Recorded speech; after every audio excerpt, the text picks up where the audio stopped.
ప్రపంచంలోనే అత్యంత పురాతన శివలింగం కాశీలో లేదు, రామేశ్వరంలో కూడా లేదు. ఆసియా ఖండంలో వేరెక్కడో లేదు. అది మన రాష్ట్రంలోని చిత్తూరు జిల్లాలో ఉంది. తిరుపతి అంటే మీకు ఏమి గుర్తొస్తుంది? శ్రీవారి దర్శనం కదా. మనందరికీ తెలిసిన తిరుపతికి పక్కనే శతాబ్దాల్ని కాదు, సహస్రాబ్దాల్ని దాటిన శివరహస్యం దాగి ఉంది. ప్రపంచంలోని అతి పురాతన శివలింగం ఇక్కడుందని మీకు తెలుసా?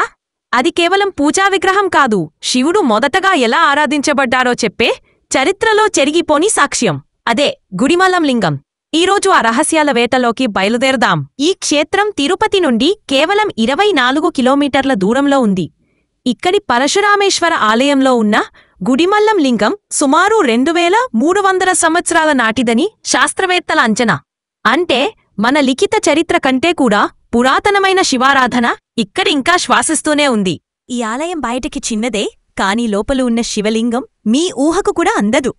ఎందుకంటే ఇది మానవ రూపంతో కనిపించే ఏకైక శివలింగం. ఒక చేతిలో త్రిశూలం, మరొక చేతిలో హిరణ్యరూపం, క్రింద భాగంలో నదీదేవత ఆకృతి ఉంటుంది. ఈ కళారూపానికి సంబంధించి భిన్న వ్యాఖ్యానాలు ఉన్నాయి. అయితే అన్ని పరిశోధకులు అంగీకరించేది ఒక్కటే: ఇది శివారాధనలో తొలి దశలను చూపే పురాతన ప్రామాణిక రూపం. ఈసారి మీరు తిరుపతి దర్శనానికి వెళ్ళినప్పుడు శ్రీ వెంకటేశ్వరునితో పాటు ఈ పురాతన శివుని దర్శనం మిస్ చేయకండి. ఈ రహస్యగాథ మీకు నచ్చితే లైక్, షేర్, సబ్స్క్రైబ్ చేయడం మర్చిపోకండి. Her her Mahadev. Please like, share and subscribe.